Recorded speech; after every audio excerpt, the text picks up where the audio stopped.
Hola, hola, ¿cómo le va a todos ustedes? ¿Saben qué? Antes que ponchen la próxima cámara, un color bronceado caribeño, ¿saben con quién?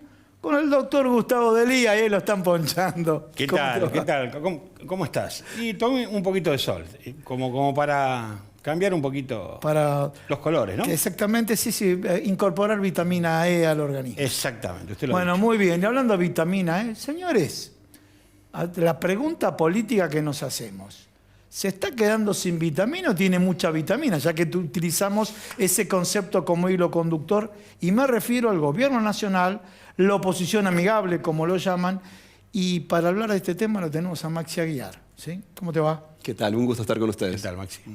Bueno, Maxi, mucho ruido mientras estamos acá.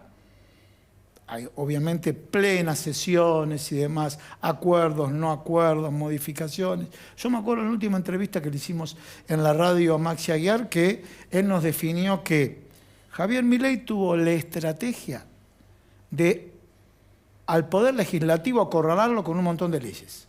Después entramos en la profundidad de las mismas. Tomando ese capítulo, bueno, lo dejó laburando en el verano, ¿sí? Ahora, ¿qué podemos recoger de lo que está pasando? Bueno, hablabas de vitamina. Sí. Arrancó con un multivitamínico Milei, ¿no? A diferencia de lo que sucedió inicialmente con Macri, gradualismo, vamos de a poco. Milei arrancó fuerte, arrancó a todo vapor. ¿Qué ha sucedido? 900 artículos, casi 1000 artículos entre ley ómnibus y DNU. Comienza acorralando al legislativo y encuentra algunos límites en el camino, sobre todo la semana pasada. Creo que la semana pasada fue la peor semana de Milei, hace unos días atrás, pero tuvo algunos límites en lo judicial, algunos límites en la calle, algunos límites internacionales, caso Petro particularmente, y algunos límites legislativos. Ahora, esto implica que en esta etapa está tratando de transformar todo eso que en el dogma funciona muy bien, que en todos sus planteos iniciales funcionan de manera perfecta, en realpolitik. Entonces, jugando en la cancha, acorralando con lo que tiene, que es mucha más agencia política o voluntad política que estructura política, digo, y esto me parece que es bastante claro, y con algunas cuestiones que da la sensación de tener algún nivel de inexperiencia el equipo de gobierno, ya no Milei puntualmente o no únicamente él, sino el equipo de gobierno. ¿Se ha encontrado con algunos límites? Sin ninguna duda. Ahora, lo cierto es que ha marcado la agenda absoluta de lo que se está discutiendo. Digo, la nueva grieta es la grieta Milei anti-Milei. Digo, teníamos una grieta antes que era Cristina anti-Cristina, Macri anti-Macri, o Cristina y Macri de los dos lados, ahora la grieta es Milei.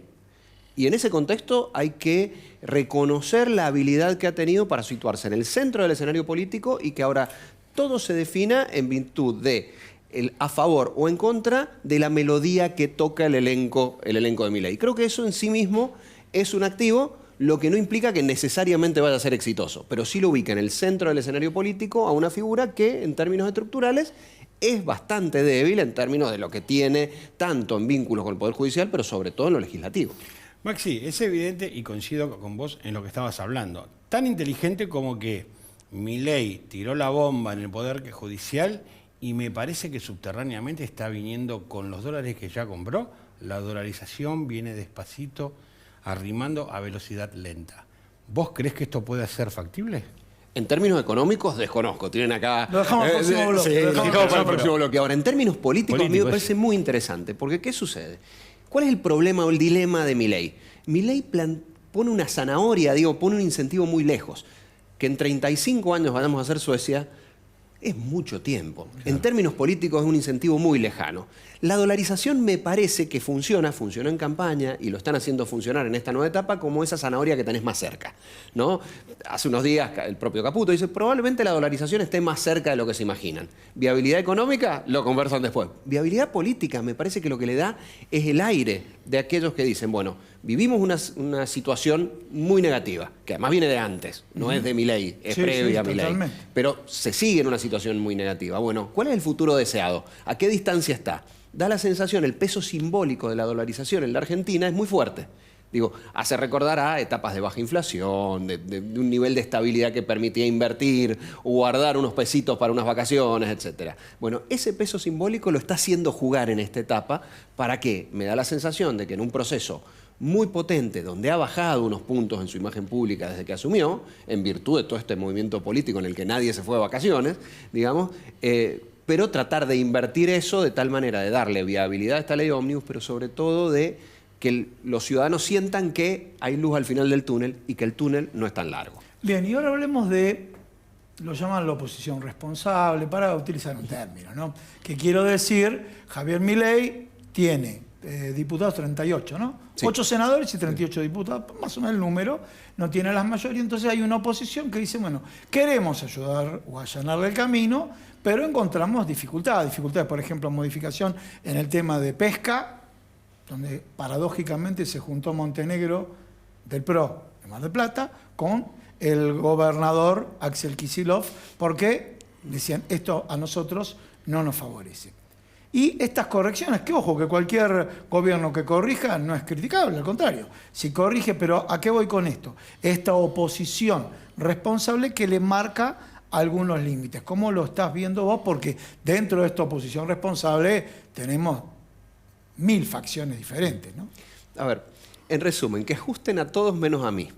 Básicamente, digo, hay Eso un punto... pensamos todos los argentinos. Todos, Sí. Digo, y esto funciona con casi todos los actores. Y los que están en el gobierno también. Exactamente. Anteriores. Exactamente. Y creo, siguiendo este principio, y es lo que ha sucedido y ha tenido que ver con la baja del capítulo fiscal y todo esto, bueno, nada, cuando se tocan economías regionales, cada gobernador tiene vínculos cercanos con una de ellas, porque motoriza la economía de esos lugares. Resistencia, fuertes. ¿Por qué? Básicamente, que ajusten a todos, menos a mí. Lo que sucede en este contexto es que me parece que la rosca política con la cual Milei llega en contra de la rosca política va a necesitar algún nivel de rosca política para lograr que alguno, cuando se vote alguna cosa, mire para otro lado. Creo que eso ha dificultado un poco esta etapa, la última etapa de las negociaciones, estas posturas tan duras. Y han hecho que de un ómnibus de 60 asientos bajemos a un ómnibus cada vez un poquito más chiquito, que es lo que ha sucedido en este último tiempo. ¿Cuál será la capacidad de Javier Milei de articular esos intereses individuales, de generar nuevas divisiones? Yo creo que en eso también hay una cuestión buena. Ya no tenés claramente la división. De hecho, escuchaba en los últimos días, no, eso que opinen los radicales, que opine el PRO. Las divisiones empiezan a ser cada vez mayores. Los radicales hay diferencia. Claro. Hay un abanico muy grande entre los radicales. Exactamente. Y 3 justicialistas que se abren. Empieza a haber nuevas divisiones políticas en la Argentina. La capacidad que tenga Milei, el equipo de Milei, de interpretar eso e ir generando mayorías circunstanciales va a ser fundamental. Cuando decís el equipo, a ver, tirate algún nombrecito. Guillermo Franco, a ver, ¿quién Sí. sería? Bueno, Santiago Caputo, Santiago Caputo, es muy pequeño, que ese es el problema de la debilidad estructural. Sí. Es realmente muy pequeño y cada vez más, con la salida de Ferraro, lo que hace al unificar los 2 ministerios es hiperconcentrar. La hiperconcentración genera facilidad para algunas cosas, pero sobrecarga el sistema de toma de decisiones. Entonces, cada una de las figuras que está sobrecargada en ese, empieza a ser un fusible cada vez más grande y más difícil de tirar. En términos políticos hay que tener algunos cuidados con la hiperconcentración. Pero Milei hiperconcentra básicamente porque tiene un equipo pequeñísimo por ahora. Podrá ampliar. Eso es lo que ve Pichetto. Digamos, cuando Pichetto dice va a tener que ir a un gobierno de coalición, viejo lobo de Mar Pichetto, lo que está jugando es decir, a ver, abrí la puerta, que estamos dispuestos a entrar. Claro. ¿La abrirá Milei? Bueno, nada, solo él lo sabe, ¿no? Justamente de eso te quería preguntar, porque hay algo cierto. Acá hubo una jugada que fue de ajedrez, sumarlo a Daniel Scioli, que es recasta. Entonces, el tema es, lo sumó a Scioli. ¿Fue una jugada por la ley ómnibus o fue una jugada para decir, yo soy un hombre abierto y acepto gente de otras banderas políticas? ¿Puedo agregarte un poquito más? Agrego un poquito más. ¿O fue una jugada porque dijo Mauricio Macri estuvo coqueteando mucho con También. Victoria Villarruel y yo voy a mostrar que acá el líder soy yo? Sí, a mí me da la sensación de que tiene un poco de eso, pero también tiene un poco de otra cuestión. Digo, ¿a qué bandera política responde Scioli? Bueno, si nos pensamos desde ese otro lugar... El peronismo está recontra enojado. Claro, obvio. Enojado con él. Yo me pongo a pensar, pensemos que Scioli desde Menem hasta hoy estuvo con todos y se adecuó a todos. Para mí es PJ, es decir, lo que yo tengo entendido por su relación y por su demostración en la función como gestión. Es partido justicialista. Hasta el 10 de diciembre. El 11 creo que viró, realizó algún tipo de jugada, hoy es el nuevo secretario de Turismo. Por eso digo, ¿qué hizo el presidente? Eso en la previa Randazzo. Digo, me parece que el presidente, y en ese sentido, si tenés un rival político, que además son los que están más cómodos, porque ahora no gobiernan, Con lo cual basta sentarse y decir que no a todo. Punto. Sí, sí, el peronismo está en esa postura y es Claro, comodidad. el gobierno necesita partir eso, dividirlo. Digo, lo logró un poquito con Jaldo.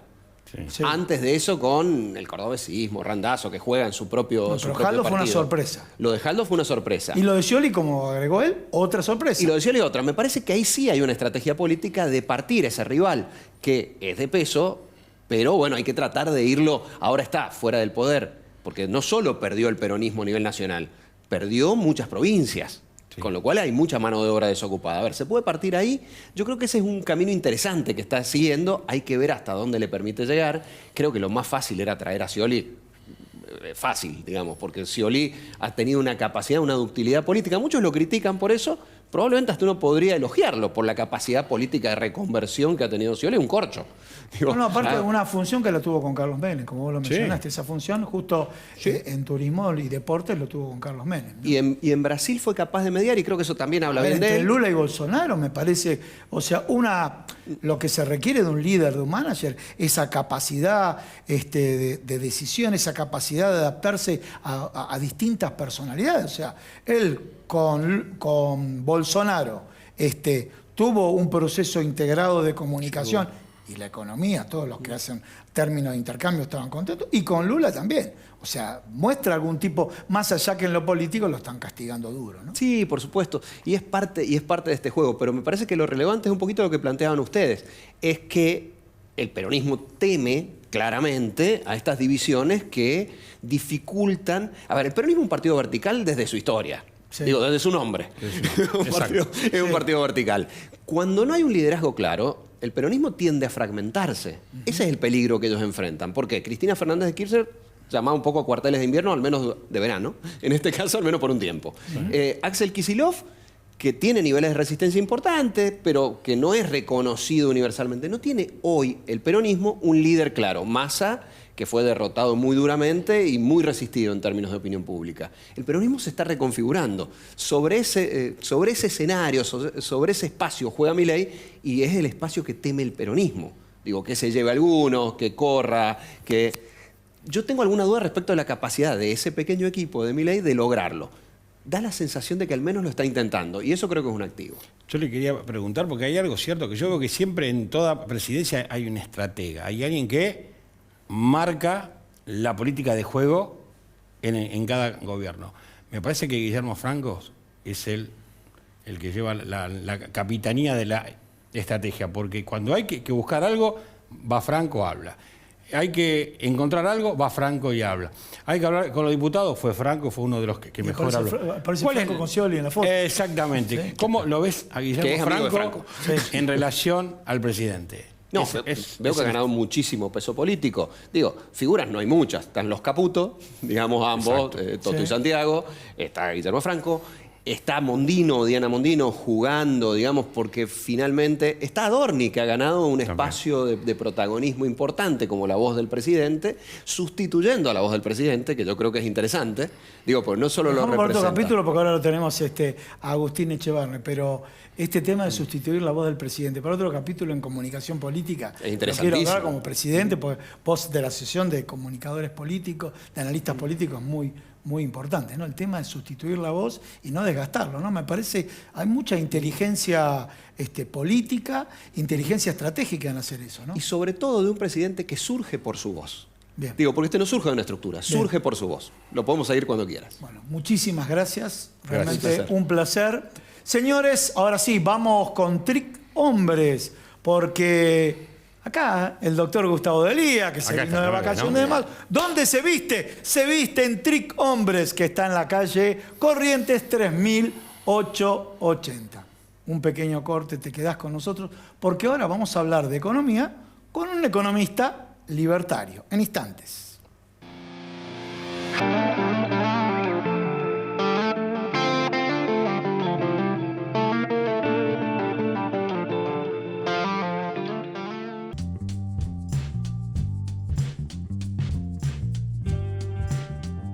Las farmacias de la red COFA tenemos mucho más que medicamentos para vos. Cuidamos tu salud y bienestar con servicios farmacéuticos especializados. Somos la red sanitaria de farmacias más grande del país. Estamos siempre cerca. las 24 horas, todo el año. Busca tu farmacia en red.cofa.org.ar. Confederación Farmacéutica Argentina.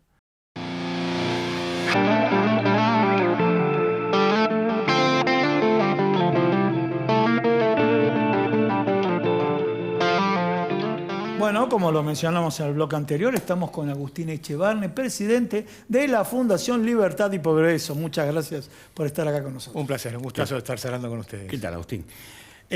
Todo el mundo se pregunta en la calle porque parece que hay buenos números, parece que el Banco Central compró divisas, parece que ahorró el presidente Milei y dicen las malas lenguas, que la estrategia es próximamente va a haber dolarización. ¿Cómo lo ves ese tema, Agustín? Bueno, yo creo que es así en el sentido que esto es un programa de transición porque heredó un banco central desquiciado que estaba prácticamente quebrado con unos pasivos remunerados estratosféricos arriba de 3 veces la base monetaria y con 11.000 millones de dólares de reservas negativas. Ahora está recomponiendo las reservas poco a poco y está reduciendo poco a poco los pasivos remunerados. Entonces, una vez que termine ese proceso, se puede dolarizar. La otra alternativa, que era la que a mí me gustaba más, pero tal vez políticamente no era factible, era capitalizar el Banco Central.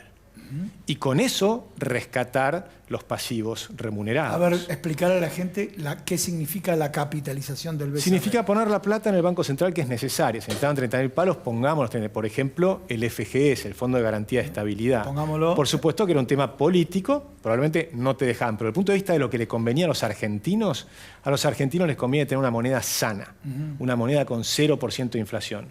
Y la única manera de ir rápido hacia eso es dolarizando. Y además, si lo haces, la gran ventaja que tiene es que es un programa expansivo.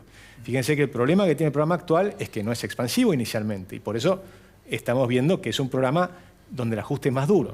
Lo que yo proponía era un ajuste menos duro, pero requería que la política te lo avale. Ahora, si la política no te lo avala, que de hecho no lo avaló, porque justamente están en contra de... Con el tema de FGS. Con el FGS y demás. Si la política no te lo avala... Vamos a explicar a la gente, porque a veces uno habla Fondo de Garantía de Sustentabilidad. De sustentabilidad, exactamente. Entonces, pero digamos, vender edificios, vender tierras fiscales, lo que sea, para sostener la moneda argentina. O sea, si vos no sostenés la moneda, y que es lo que hemos hecho durante muchísimos años, destruís el salario.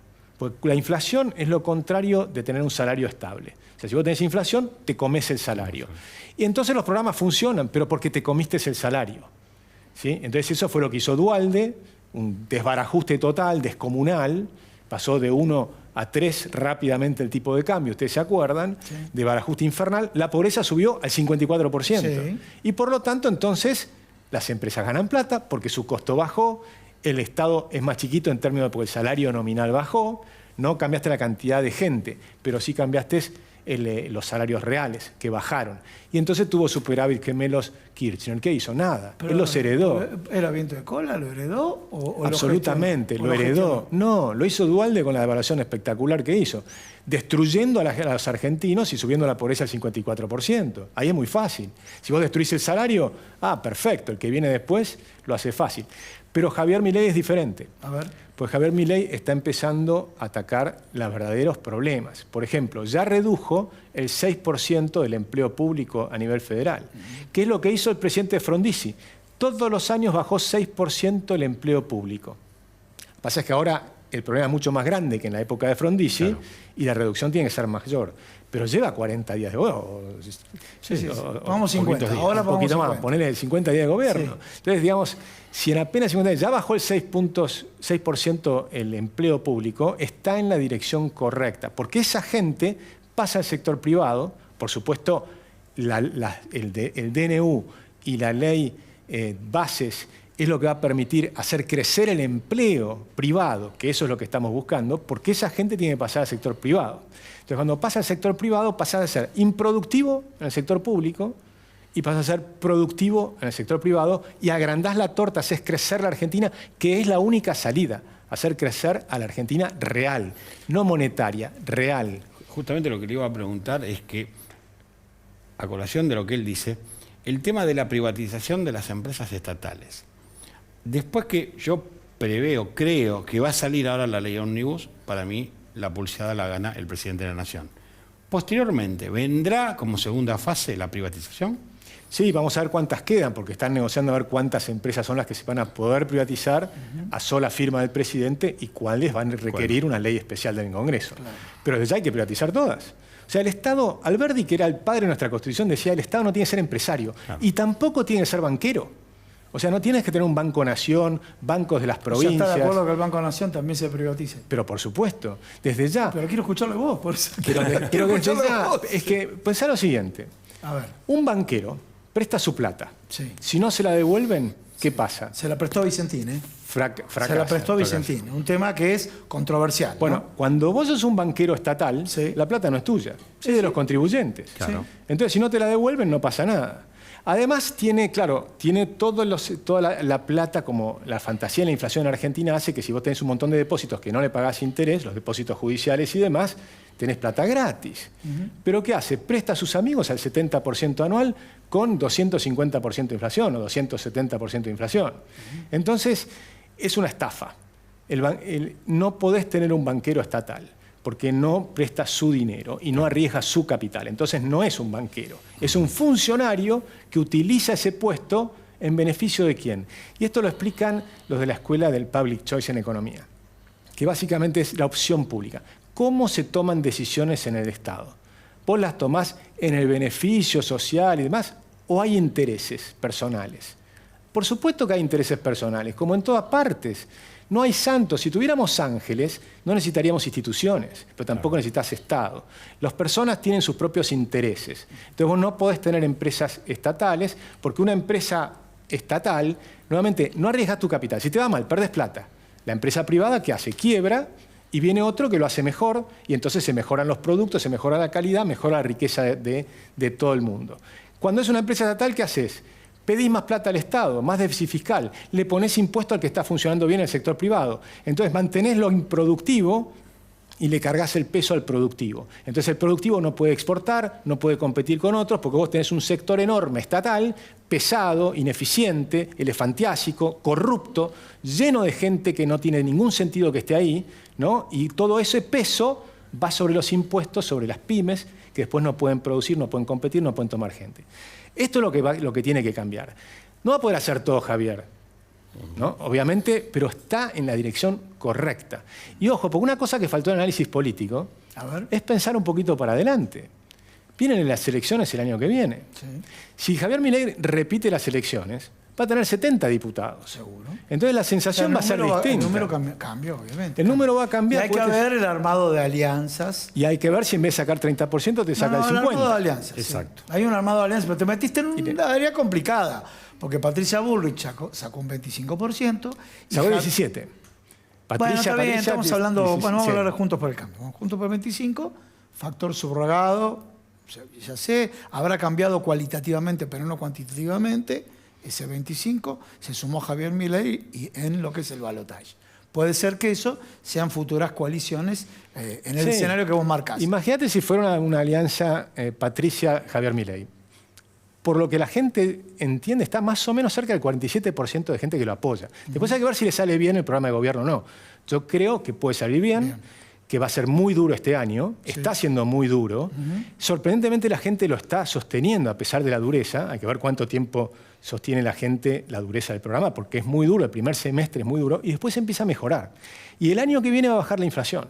Entonces, si él demuestra que baja la inflación realmente y empieza a ver que la economía crece y la inflación baja, ¿cuánto va a sacar en las elecciones el año que viene? Vamos a verlo, va a estar interesante. Acá hiciste análisis político, pero yo te quiero cerrar con un tema, si querés, político-económico, y no es capcioso, sino porque lo hablamos fuera del aire. ¿Qué te puedo decir? A ver, Federico Sturzenegger no solamente es criticado por el peronismo, Miguel Ángel Pichetto dijo que hace Federico Sturzenegger en la reunión.